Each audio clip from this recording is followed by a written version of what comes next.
جب بھی کسی عام انسان کی موت کا وقت قریب آتا ہے تو وہ اپنے آس پاس کے لوگوں کو بلا کر وصیت اور نصیحت کرتا ہے جو کہ اس کی زندگی اور تجربے کا نچوڑ ہوا کرتے ہیں۔ دنیا کے سب سے بہترین انسان اور آخری نبی حضرت محمد صلی اللہ علیہ وآلہ وسلم نے اس دنیا کو رخصت کرنے سے پہلے جو آخری خطبہ جو نصیحت امت کو کی تھی وہ آپ کی تمام تعلیمات کا نچوڑ تھا، اور یہ انسانی تاریخ کا سب سے بہترین خطبہ تھا جس نے دین کی سمندر جیسی تعلیمات کو ایک کوزے کے اندر بند کر دیا۔ دیکھیں، یہ یونیورسل قانون ہے کہ دنیا اور آخرت کے اندر اگر آپ کسی کو راضی یا خوش کرنا چاہتے ہیں تو اس کا مطلب یہ ہے کہ آپ اس کی ہر کہی ہوئی بات پر عمل کریں، وہ کام کریں جو کہ اس کو راضی کرے اور اس کو خوش کرے۔ آج سے 1400 سال پہلے نبی کریم صلی اللہ علیہ وآلہ وسلم نے امت کو جو نصیحت کی تھی آج ایک بار پھر غور سے سنیں اور خود سے سوال کریں کہ کیا کسی ایک کو بھی آج یہ امت فالو کر رہی ہے؟ اور اگر ایسا نہیں ہے تو آج کس منہ سے ہم میلاد مصطفیٰ منا کر نبی کریم صلی اللہ علیہ وآلہ وسلم سے محبت کا دعویٰ کرتے ہیں؟ آپ سب لوگ یہ بات مانیں گے کہ اس محفل میلاد کے اندر وہ لوگ بھی موجود ہوتے ہیں جو کہ ظالم ہیں، پورا سال نماز اور قرآن کی طرف رخ نہیں کرتے، مظلوموں کا حق کھاتے ہیں، سود خور ہیں، نسل پرست ہیں، بہنوں بیٹیوں کا حق کھاتے ہیں، جھوٹ بولتے ہیں، دھوکہ دیتے ہیں، لیکن جیسے میلاد نبی کی بات آتی ہے تو ان سے بڑا عاشق رسول کوئی نہیں ہوتا۔ یہ لوگ اللہ اور اس کے رسول کو نہیں بلکہ خود کو دھوکہ دے رہے ہیں۔ ایک بار اسی نبی سے بھی پوچھ لو کہ انہوں نے اپنی پیدائش کو کیسے منایا۔ اپنی پیدائش کی خوشی کے اندر نبی کریم صلی اللہ علیہ وآلہ وسلم ہر سوموار کو منڈے کے دن روزہ رکھا کرتے تھے، اور آپ فرماتے تھے کہ اس دن میری پیدائش ہوئی تھی اور اسی دن مجھ پر وحی نازل ہوئی تھی۔ یعنی آپ صلی اللہ علیہ وآلہ وسلم نے اپنی ولادت کا شکر ادا کرنے کا طریقہ اپنی عبادات کو بنایا، نہ کہ رسم و رواج یا پھر جلوسوں کو۔ تو سوال یہ ہے کہ کیا ہمیں بھی نبی کا طریقہ نہیں اپنانا چاہیے؟ سوچنے کی بات تو یہ ہے کہ کیا رسول اللہ صلی اللہ علیہ وآلہ وسلم کو بھی ہم سے یہی محبت چاہیے تھی کہ ہم ان کے نام پر نئی نئی رسومات کو، بدعات کو ایجاد کریں، یا پھر وہ یہ چاہتے تھے کہ ہم ان کی سنت کو زندہ کریں؟ اور آج اگر نبی کریم صلی اللہ علیہ وآلہ وسلم دنیا میں موجود ہوتے اور اپنی امت کو یہ سب کچھ کرتا دیکھتے تو کیا اس سے خوش ہوتے؟ یا پھر یہ سب بدعات کو دیکھ کر کہ جس امت کے لیے انہوں نے اتنی قربانیاں دی، اپنی اولاد کو قربان کر دیا، کافروں مشرکوں کی سختیاں، جنگیں برداشت کی، ان کا دل انتہائی دکھی ہوتا جب وہ یہ دیکھتے کہ ان کی امت آج بدعات اور خرافات کے اندر اتنا ڈوب گئی ہے کہ سمجھ میں نہیں آتا کہ یہ مسلمان ہیں یا پھر کوئی غیر مسلم امت۔ اصل محبت رسول صلی اللہ علیہ وآلہ وسلم یہ نہیں ہے کہ ہم بس سال کے اندر ایک جلوس نکال لیں اور باقی پورا سال سنت کو بھول جائیں، بلکہ اصل محبت یہ ہے کہ ہر دن ہر لمحہ ان کے طریقے پر جینے کی کوشش کریں، اور یہی وہ طریقہ ہے جس سے اللہ بھی راضی ہوگا اور اس کا رسول بھی۔ لیکن اگر آپ کا مقصد یہ نہیں ہے تو جو مرضی کریں، لیکن خود کو مسلمان کہہ کر عاشق رسول ہونے کا دعویٰ نہ کریں، کیونکہ یہ سب اسلام نہیں ہے، اور جس جگہ سے اصل دین کی شروعات ہوئی آج بھی وہاں پر ایسا کچھ نہیں ہوتا۔ عید میلاد النبی کیا حضور کا حکم ہے؟ کیا اس کا کوئی ثبوت صحابہ سے ہے؟ کیا ہم صحابہ کے مقابلے میں حضور سے زیادہ محبت کرتے ہیں؟ لیکن تھا تو مالا یؤمرون، جس چیز کا حکم ہوا نہیں اس پر عمل ہو رہا۔ یہ ہے در حقیقت رسم پرستی، اور رسم کے اندر پھر اضافہ ہوتے چلا جاتا ہے، اس پر ردے پر چڑھتے چلے جانا جو ہے۔ نتیجہ کیا نکلتا ہے؟ جہاں بدعت آئے گی سنت رخصت ہو جائے گی۔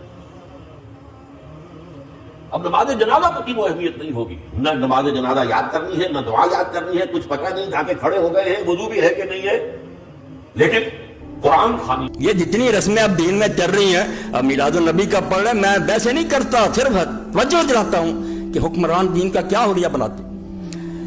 بریلوی حضرات ہیں، دیوبندی ہیں، اہل حدیث ہیں، شیعہ، سب جانتے ہیں کہ 604 ہجری تک دنیا میں میلاد النبی کے نام پر کچھ نہیں ہوتا تھا، کہیں نہ کوئی محفل ہوتی تھی، نہ کوئی دن مناتا تھا، نہ کسی کو یہ پتا تھا۔ 604 ہجری میں الملک المظفر شاہ اربل عراق کا حکمران تھا، اس نے دیکھا کہ ادھر عیسائی فوجیں بیٹھی ہیں، مقابلہ شروع تھا۔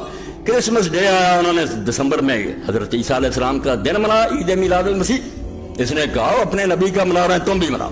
ابن دہیہ عالم کو بلا لیا، حلوے پک گئے، بکرے ذبح ہو گئے، مرغ ذبح، ہزاروں بکرا۔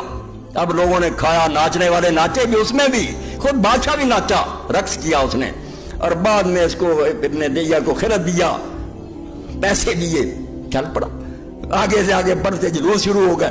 تو حکمران ہوتے ہیں لوگوں کو بیوقوف بنانے والے، کہ کچھ ایسی رسمیں کرتے رہو کہ خوش رہیں، کہ یار ان سے زیادہ محب رسول کون؟ اصل دین کا نام نہ لے لیتا، حدود اللہ کو ختم کرو، نافذ نہ ہونے دو۔ سن 10 ہجری 632 عیسوی کے اندر رسول پاک صلی اللہ علیہ وآلہ وسلم نے اعلان فرمایا کہ وہ حج پر جا رہے ہیں۔ یہ آپ صلی اللہ علیہ وآلہ وسلم کی زندگی کا پہلا اور آخری حج تھا، اور اسی وجہ سے اس کو حجۃ الوداع بھی کہا جاتا ہے۔ تقریباً 1 لاکھ سے زیادہ مسلمان آپ کے ساتھ تھے، اور آپ نے میدان عرفات کے میدان کے اندر 9 ذی الحجہ کو اونٹ پر سوار ہو کر ایک جامع اور تاریخی خطبہ دیا، ویسے تو اسی حج کے دوران آپ نے منا اور مزدلفہ کے اندر بھی کافی ہدایات دی، لیکن عرفات کا خطبہ سب سے اہم اور مکمل سمجھا جاتا ہے۔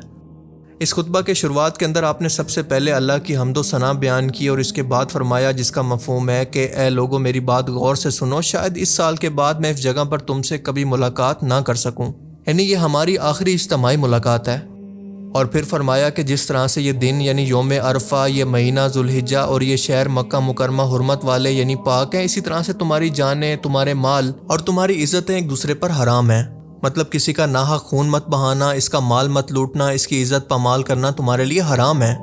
میں تم لوگوں کے لیے جاہلیت کی تمام رسموں کو ختم کر رہا ہوں، تمہارے لیے سود کا نظام ختم کر رہا ہوں، اور سب سے پہلے سود جسے میں ختم کر رہا ہوں وہ میرے چچا عباس بن عبد المطلب کا ہے۔ اس لائن کا مطلب یہ تھا کہ آپ لوگ اچھی طرح سے جانتے ہیں کہ عرب کے معاشرے کے اندر سود یعنی ربا کس قدر عام تھا، اور لوگ قرض دیتے اور اصل رقم کے ساتھ کئی گنا زیادہ وصول بھی کرتے۔ یہ غریبوں پر ظلم اور دولت مندوں کا استحصال تھا، لہٰذا قرآن نے سود کو حرام قرار دیا اور اسے اللہ کے خلاف جنگ کہا۔ اور جو سود پہلے سے لوگوں نے قرض کے بدلے ادا کرنا تھا، آپ صلی اللہ علیہ وآلہ وسلم نے سب کو اس دن ختم فرما دیا، اور سب سے پہلے اپنے قریبی خاندان کے سود کو ختم کیا، یعنی اپنے چچا حضرت عباس رضی اللہ تعالیٰ عنہ کے ذمے یا پھر ان کے نام کا جو بھی سود تھا اس کو معاف کر دیا۔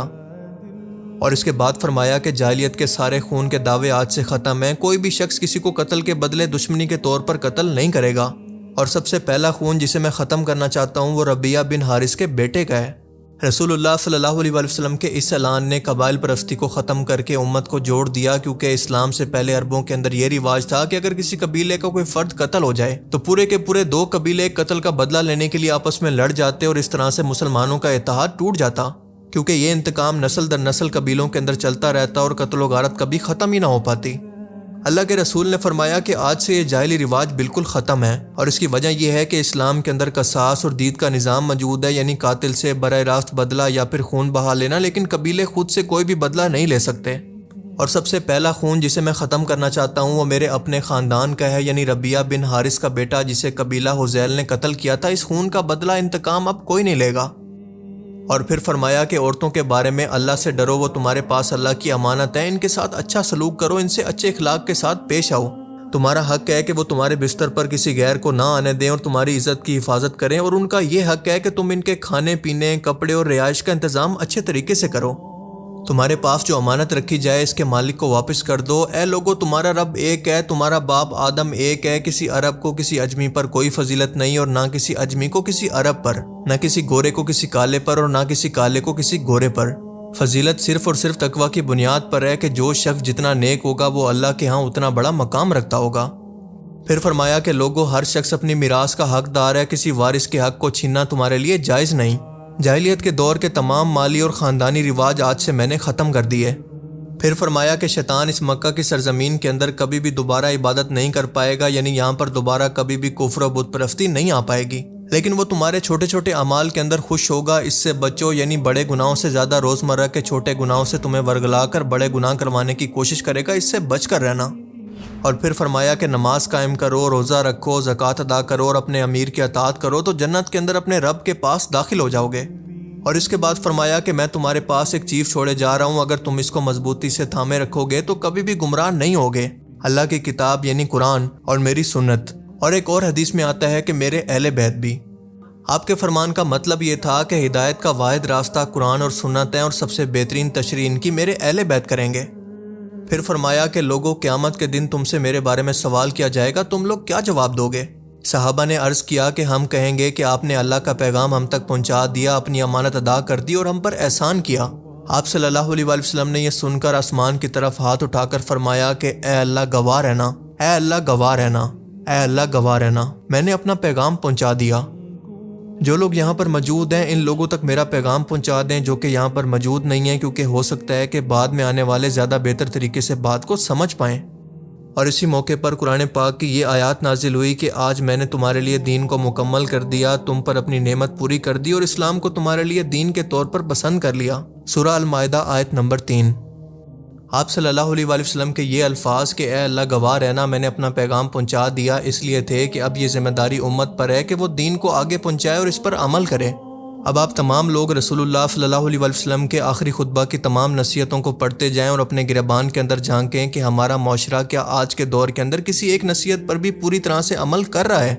آپ سب لوگ اچھی طرح سے جانتے ہیں کہ ہمارا تمام معاشی نظام، بینکنگ کا نظام سود پر ٹکا ہوا ہے. عورتوں کو وراثت سے محروم کیا جا رہا ہے، ان کو بنیادی حقوق تک آج بھی نہیں دیے جا رہے. انسانی حقوق، اس کے جان و مال کی کوئی قدر نہیں ہے. نسل پرستی آج بھی عروج پر ہے اور قرآن و حدیث کو چھوڑ کر انہوں نے اپنے اپنے بزرگوں کو پکڑ لیا اور اتنا زیادہ ان کی تعلیمات کو فالو کیا ہے کہ قرآن و حدیث کو بلا کر اپنے اپنے فرقے بنا کر تقسیم ہو گئے ہیں. اور سب سے بڑھ کر جس قرآن و حدیث کے حوالے اللہ کے رسول نے ہمیں کیا تھا کہ قیامت تک تم لوگ اس کے حوالے ہو، اس کو چھوڑ کر یہ گمراہ مسلمان آج قبروں پر سجدے کرنے لگے ہیں. نبی سے زیادہ رتبہ اپنے مر چکے بزرگوں کو دے رہے ہیں. قرآن و سنت کے مقابلے میں اپنے بزرگوں کے قول پیش کرتے ہیں. ان کی جھوٹی کرامات ثابت کرنے کے لیے ان کا مقابلہ انبیاء سے کرتے ہیں. آقا کریم علیہ السلام کے جسم پر پسینہ اقدس آئے تو خوشبوئیں ہوتی ہیں، وہی طریق غوث اعظم کو عطا کیا گیا. آپ کے جسم اقدس پر بھی پسینہ آئے تو خوشبو آتی ہے. آقا کریم علیہ السلام کے جسم اقدس سے مکھی نہیں بیٹھتی. تو فرمایا جو میرے جد کریم کو اللہ نے فیض عطا کیا، کمال عطا کیا، اس کا پرتو جب مجھ پہ پڑا تو مکھی میرے جسم پر بھی نہیں بیٹھتی. استغفر اللہ العظیم. اولیاء غریب نواز، بہار انجمن مصطفیٰ غریب نواز، سنو سنو میرے حاجت روا غریب نواز، میں دے رہا ہوں صدا پر صدا غریب نواز. تمہیں بلاد ہے خواجہ کہ ہم تمہارے ہیں اور ہمیں وسیلہ تمہارا ہے یا غریب نواز. تمام عمر گزاری تمہارے قدموں میں، ملا ہے اور ملے گا صدا غریب نواز. اور پھر اوپر سے حد یہ ہے کہ یہ وہ لوگ ہیں جو کہ سب سے زیادہ عشق رسول ہونے کا دعویٰ بھی کرتے ہیں. آخر کس منہ سے؟ کیا یہ لوگ انہی اعمال کے ساتھ قیامت کے دن اللہ کے رسول کا سامنا کر پائیں گے؟ ذرا سوچئے. اللہ تعالیٰ سے دعا ہے کہ وہ ہمیں سمجھنے کی اور نیک عمل کرنے کی توفیق عطا فرمائے. آمین.